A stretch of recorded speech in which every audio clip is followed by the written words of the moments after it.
Bradley, Wiggo, what's in your package? I'm on the BBC Sports website and everyone wants to know what's in the mystery package. What's in Bradley Wiggins' mystery package? Do you know? So some friendly Daily Mail reporters were just waiting outside of his house. He doesn't want to go on a bike ride, all right? So apparently, there's a big controversy at the moment. Bradley Wiggins' mystery package came to light after the Fancy Bears, a Russian hacking group, hacked the medical files of lots of pro athletes, including Bradley Wiggins, and that's when all the TUEs, the therapeutic usage exemptions, came to light. I don't know why why so many pro athletes need therapeutic exemptions. You know, all these pro cyclists seem to have asthma. Why, when you're at the top of your game, at the top of your professional sport, do you need a therapeutic exemption? If you've got asthma and you're at the top of your sport, something's not right. Bradley Wiggins is saying that a few people are going to be shocked when he reveals exactly what's in his mystery package. And I'm going to tell you that people probably won't be shocked if you tell them the truth.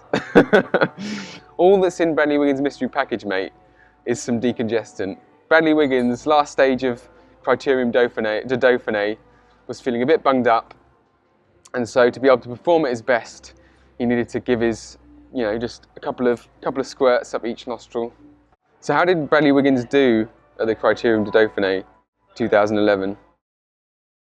Let's do a little search. So the race was won by Team Skyrider Bradley Wiggins. That is some decongestant right there.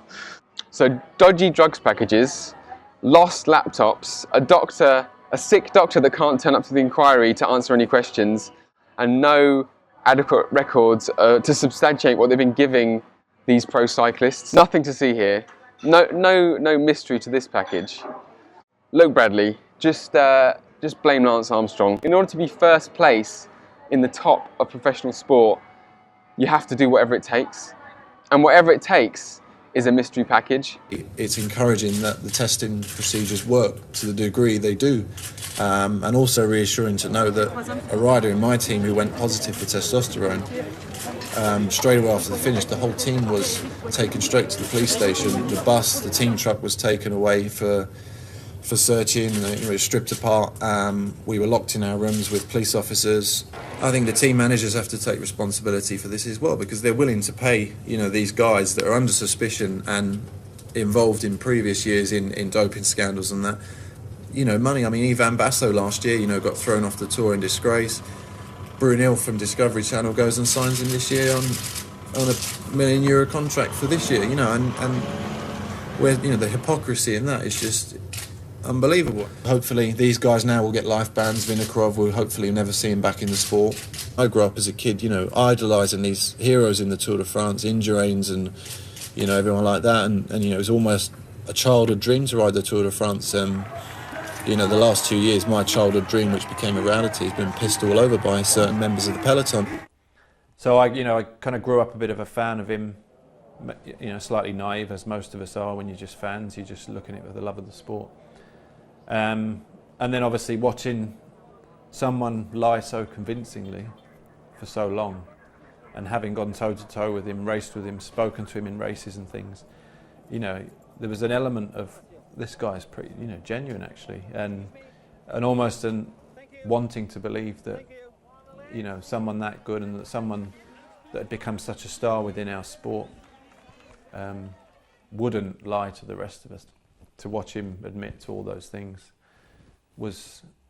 made you angry, sad, slightly emotional, if I'm honest. We want to see the freak show. We want to open it up so that, chuck in some mechanical doping, chuck in some space-age drugs from the future, injected into genetic freaks. That's what we want to see. We see weekend warriors during our commute from work. Average Joes aren't what we want to see. We all know you have to do whatever it takes in order to win in professional sport. And if you're not willing to do what it takes, then there'll be someone else to take your place who will step up to do what it does take to win.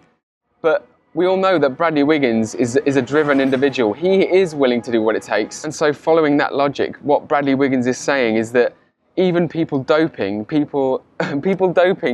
can't compete with Bradley Wiggins full natty. Full natty Wiggins, you can't compete with him even if you're on drugs. 440 plus watts for the hour can you imagine what Bradley Wiggins would be like if he was taking all the, if his mystery package was filled with all the performance enhancing drugs that he wanted to take to increase his performance? Can you imagine how good Bradley Wiggins would be?